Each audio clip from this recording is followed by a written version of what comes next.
all credit to Zuckerberg for going on the JRE, the biggest podcast of podcasts. But at the same time, like... Well, not now. Meghan Markle just overtook Joe Rogan as the top podcast. Are you fucking kidding me right now? For real, I saw it today. Is that really serious? That's a real serious You're really thing. coming at me? We're going to look it up. Okay. Later.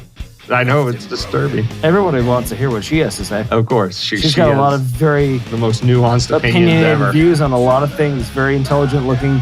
And... sounding and actually the being. woman that got a prince to leave the royal fucking family.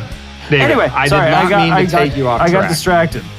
I just got very livid within the moment. I'm sorry. Came after my boy Joey Rogues. I forgot my train of thought, but don't trust the FBI is what I'm basically saying. At the end of the day, don't trust any federal agency. They're from the government and they're not here to help. Is that a succinct enough thing to sum it up on?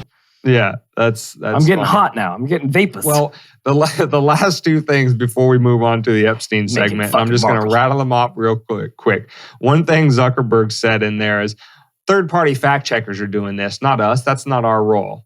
Well, when it's well documented how many writers for these third-party fact checker sites have written highly partisan stuff in favor of Democrats and anti-Trump people for other outlets, you start to wonder about the impartiality of the fact checkers. And then finally, the last one is, he said, Joe, with his always inquisitive everyman question, says, well, like, how much did what you did versus Twitter outright banning it really impact it? And Zuckerberg's exact quote was, well, you just turned them down in the algorithm a little less. So a few less people get to see them.